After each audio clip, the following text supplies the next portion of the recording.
Jerusalem, 19 ng Enero, 2026, sa gitna ng isang maringal na seremonyang panrelihiyon, may nangyaring isang bagay na nag-iwan sa libu-libong mga mananampalataya at mga nag-aalinlangan na nakanganga sa gulat.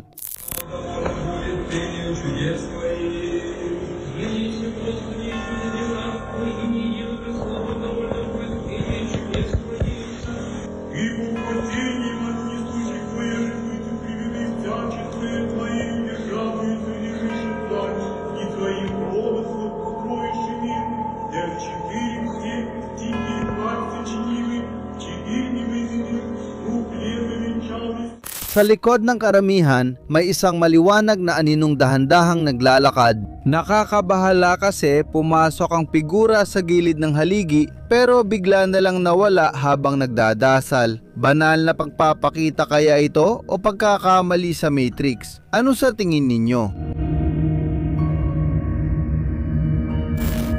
Isipin mo, akala mo ba ligtas ka kapag nasa probinsya, malayo sa gulo ng syudad? Ganito ang akala ni Sam hanggang matuklasan niyang sa dilim ng sarili niyang bakuran, hindi pala siya nag-iisa. Bagong lipat sina Sam at asawa niya sa maliit na bayan para sa katahimikan. Pero mula pa lang sa unang araw, napalitan agad ang katahimikan ng nakakabalisang paranoia. Mga aninong gumagalaw sa mga pasilyo, mga misteryosong yapak sa lupa ng kanilang harden. Isang gabi habang pauwi si Sam, may nangyaring nakakakilabot. Sabay-sabay na namatay ang lahat ng ilaw sa kanilang bahay na parang may tao o kung anuman na sinadyang patayin ng mga ito. Naramdaman ni Sam ang kakaiba kaya agad niyang kinuha ang cellphone niya. Pauwi ako ng bahay nang biglang namatay ang lahat ng ilaw sa loob. Hindi ko alam kung nandito kasama ko o hindi.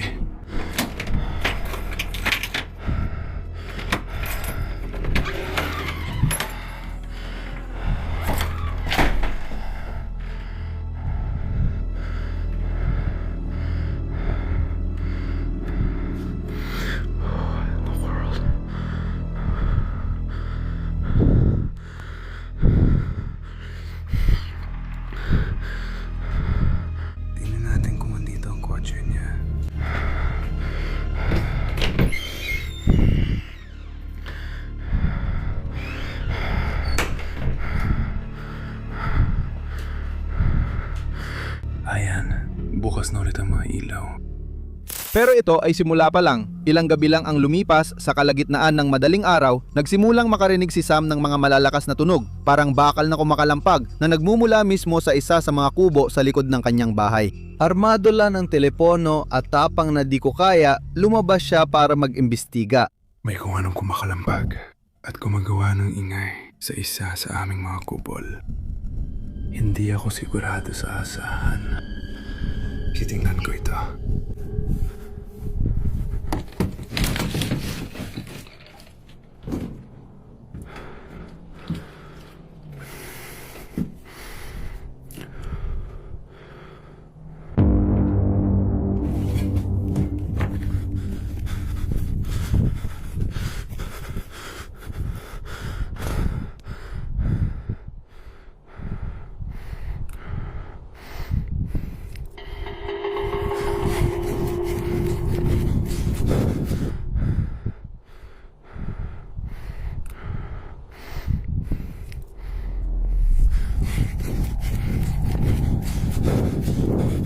Ikinuwento ni Sam na habang nag-video siya sa loob, may biglang nakakakilabot na lamig na dumaan sa likod niya. At pagkatapos, tingnan mong mabuti, sa gitna ng dilim, may isang nakakatakot na anino na parang nakatitig sa kanya. Una niyang reaksyon ay tumakbo sa figura para makita kung sino yon. Pero ilang metro sa damuhan, may nadiskubre siyang kinilabutan siya. Hindi maipaliwanag, ang figura ay hindi tumatakbo papunta sa gubat, kundi nasa pintuan ng kanyang bahay, pumapasok sa sarili niyang tahanan. Desperado, tumakbo siya, ngunit naputol agad ang recording. Hinanap niya sa lahat ng sulok pero wala siyang nakita, ni Bakasman. Pagkatapos mapanood ang video, nag-empake at umalis ang mag-asawa. Walang nakakaalam kung ano ang nangyari o kung naranasan din ito ng mga bagong nakatira. At ikaw, tatanungin kita, papasok ka ba sa kubong iyon? Ipinapakita sa atin ng video na ito ang isang lalaki na nagsasabing siya ay tinotormenta ng isang bagay na mas kasindak-sindak pa kaysa sa isang simpleng multo. Kumbinsido siya na may demonyo sa loob mismo ng kanyang tahanan. Sabi niya, ilang buwan na pag-uwi niya galing trabaho, lagi niyang nadadatnan na magulo ang kusina, nakataob ang mesa at nakakalat ang mga gamit na parang may matinding karahasan na para bang may dumaan o may dumaan na kung sino man doon. Hindi mapigilan ang matinding galit niya. Isang gabi, nag-record siya at nagbago ang buhay niya magpakailanman. Mga pare, sobrang nakakatakot ito. Tuloy-tuloy ko itong nararanasan.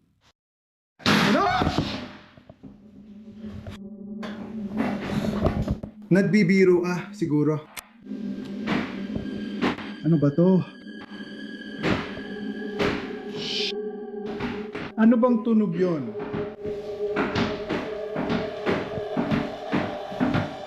Ano ba to? Gumalaw sila. Alam kong gumalaw sila. Alam ko pare. Alam kong gumalaw sila.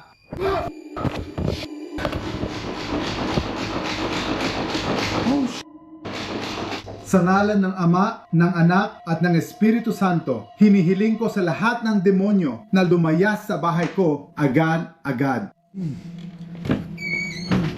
Gusto ko na lahat ng demonyo ay umalis sa bahay na ito agad-agad.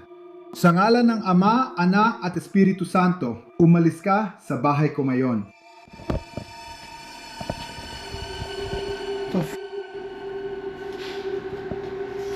Ano bang kalokohan yon? Sumpa ko kay God, mga pare. Grabe, ang lupet nito.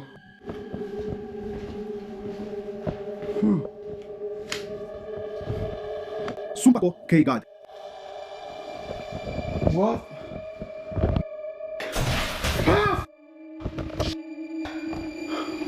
Putsa naman.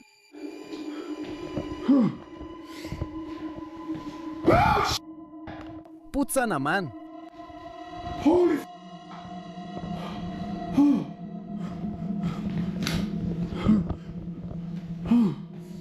Alis na ako dito! Huwag mo ako lokohin! Putya! Makinig ka, ang boses niya, hindi pag-arte yon, kundi totoong takot. Ayon sa ilang eksperto, maaring sobrang agresibong poltergeist ito na pinapagana ng kanilang emosyon. Pansinin mo kung paano nagiging mas marahas ang nilalang sa mga salita niya. Walang nakakaalam sa nangyari sa lalaki matapos ang gabing iyon. Sa tingin mo ba sapat ang dasal para mapalayas ang ganong kadilim na bagay? I-share ang opinion mo sa comments.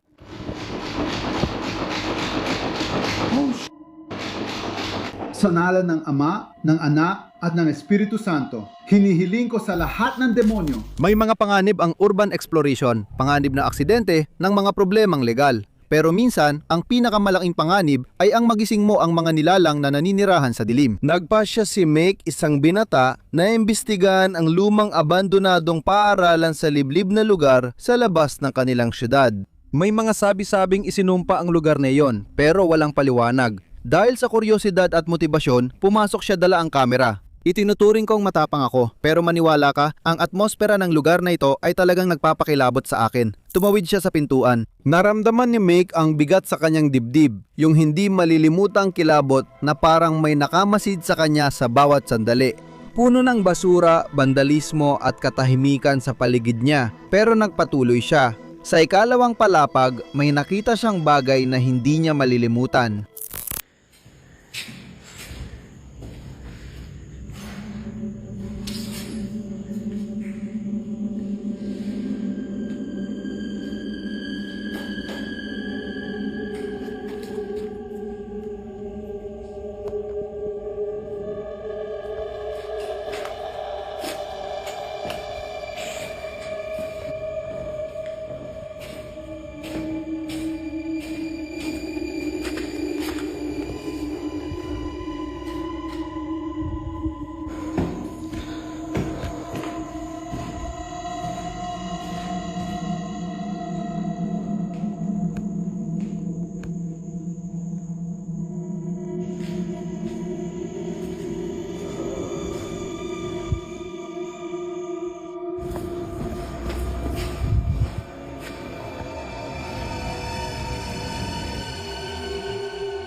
Maingat siyang tumingin at sa dulo ng pasilyo, nakita niya ang isang malaking itim na aninong matangkad at kakaiba ang hugis. May ilan na nagsasabing makikita mo ang dalawang nakakatakot na anyo na nagmamasid pero isa lang talaga ang nakikita ko, kahit sa isang kisap mata.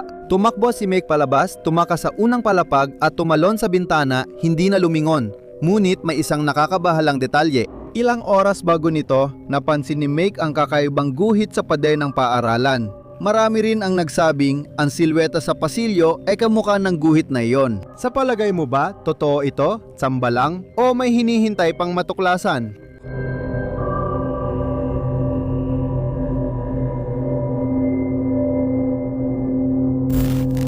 Pasko 2022, isang pamilya ang tahimik na nadiwang. Pero matapos magpaalaman, kumuha ang ama ng huling litrato ng walang laman na sala. Sa akala niya, bakante yon. Kaya ito ang larawan na kuha ng tatay ko. Maghanda ka para sa biglaang gulat. Pero, Ito, hindi ko siya kilala at hindi rin natin siya kilala mula sa nakaraan. Hindi rin siya kabilang sa aking mga lolo o lola. Pero sasabihin ko na sinabi ng aking madrasta na kamukha ng lalaki sa larawan ang taong nakita niyang nakatayo sa likod ng aking tatay. Hindi ito pagkakamali ng kamera, malinaw ang silweta ng taong naglalakad sa sala. Sabi ng lalaki, mag-isa lang siya noon. Sabi ng anak na babae na doon lumaki at tumira, hindi pa raw ito nangyari kailanman bago ang gabing iyon. Isipin mong mag-isa ka, tapos biglang may naglalakad sa likod mo habang kinukunan ka ng litrato.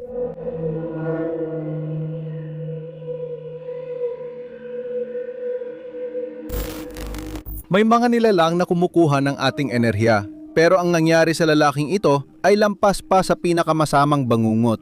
Kakabago lang ni Dan na magbalik loob sa pananampalatayang Kristiyano, ngunit nitong mga nakaraang buwan, ang bahay niya ay naging isang ganap na impyerno. Palaging sleep paralysis at pakiramdam na may isang mabigat at malaki na nakaupo sa kanyang dibdib tuwing madaling araw, mga tunog ng pagkakamot na sumisira sa katahimikan ng gabi, hindi lang sa pader, kundi pati sa kisame at ilalim ng kama. Isang beses, nakakita pa siya ng mga bakas ng putik na mula sa pintuan ng bahay diretso sa gilid ng kanyang hinihigaan. Kinakain na siya ng takot at ang kakulangan sa tulog ay ginagawa siyang paranoid. Napansin ng mga kasamahan niya sa trabaho na siya ay balisa, laging wala sa sarili at parang lutang. Akala nila ay may depresyon siya, pero may isang kaibigan na nagpayong humingi siya ng tulong sa Diyos. Dumating si Dan sa bahay, dala ang Biblia at desididong paalisin ang demonyo. Nagsimula siyang mag-record at magdasal. Habang nagdarasal si Dan, sinagot siya ng nilalang.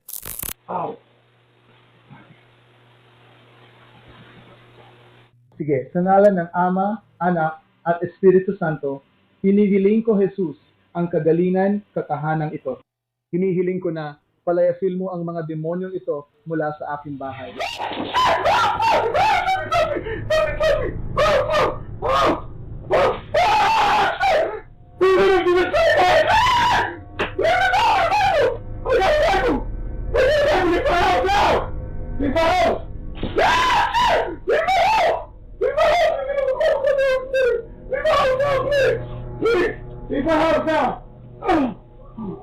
Dumayas ka sa bahay ko.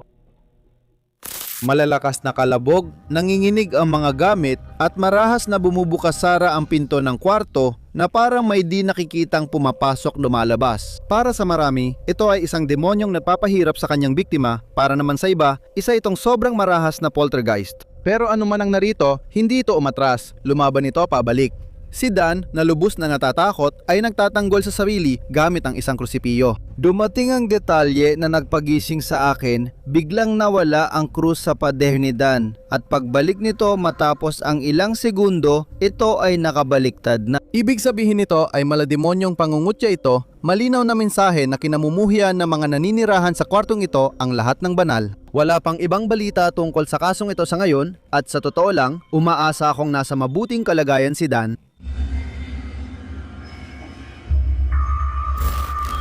Ang clip na ito ay pinadala ni Gabriela Fabre at ito ang iyong makikita. Isang payapang gabi kasama ang pamilya, ina, sanggol at dalawang batang babaeng naglalaro. Ang perpektong eksena ng kaligtasan, pero tingnan mong mabuti ang likuran ng sala.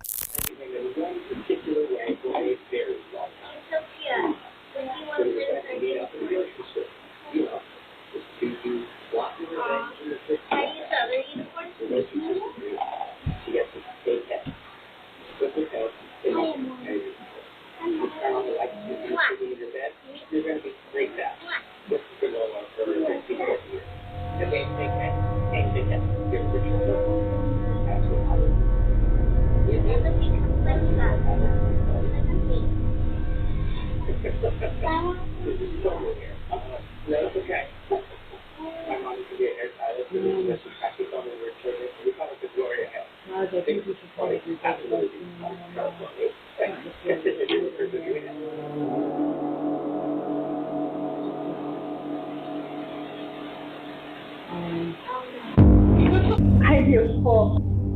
Mga bata, dito.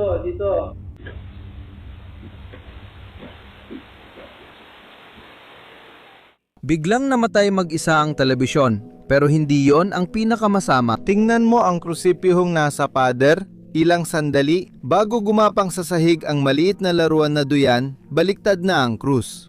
Para sa marami, ito ay malinaw na senyales ng masasamang puwersa, pero may isa pang detalye na baka hindi mo napansin. Sa istante, may kahon ng Ouija board. Mayroon kayang miyembro ng pamilyang ito na nadising ng kung ano nang hindi nila namamalayan? Misteryo pa rin hanggang ngayon ang video na ito. May kakaibang saya ang pagtira sa kalikasan, lalo na kapag tumingin ka sa bintana sa gabi at may tumitig din sa'yo. Si Cleon ay nakatira sa isang liblib na lugar na napapaligiran ng gubat. Isang gabi, ang kanyang aso na si Domino ay umasta ng kakaiba. Tahimik lang siya at nakatitig sa dilim. Nang may maramdaman si Cleon, kinuha niya ang cellphone at nag-record. Hindi ko alam kung nakikita mo ito. Ang weird talaga nito. Domino, what is that? What the hell is that? Hey!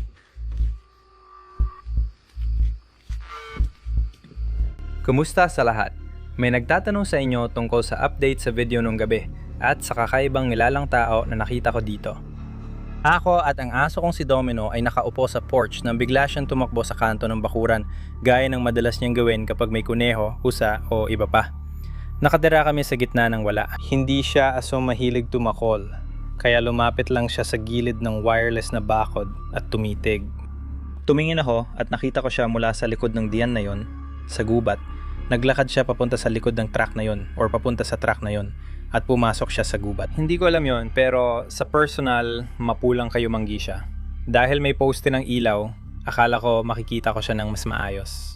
Pasensya sa kalidad, sa gabi parang patatas ang zoom ng kahit anong telepono. Pero mula noon hindi ko na siya muling nakita at sana hindi ko na siya makita ulit. Pero hanggang ngayon, hindi ko pa rin alam kung tao ba siya o kung ano man siya, kung ano man yun. Malakay siya sa bakuran ko, ayoko talaga nun. Sa malayo, sa pinakaitim na dilim, may gumagalaw. Tingnan mo dyan, mahirap tukuyin kung ano yon, pero halata ang anino. Ipinaliwanag ni Cleon na kulay mapulang maitim ito at naglakad sa likod ng kanyang truck para magtago sa gubat. Pero mas nakakatakot ang reaksyon ng kanyang aso kaysa sa anino, kahit sanay itong humabol ng usa o kuneho. Sa pagkakataong ito, tuluyang naparalisa ang aso. Hindi man lang ito nagtangkang lumapit ni hindi rin ito umungol. Parang alam niya na ang nagmamasid sa dilim ay hindi mula sa mundong ito. Ano sa tingin mo yon? Isa bang nanghihimasok, kakaibang hayop, o baka mas malala pa? I-comment mo sa ibaba. Salamat sa panonood. Matatapang lang ang umaabot dito. Like, subscribe, at i-on ng kampanita para sa mas maraming katatakutan. Sana'y maganda ang bangungot mo.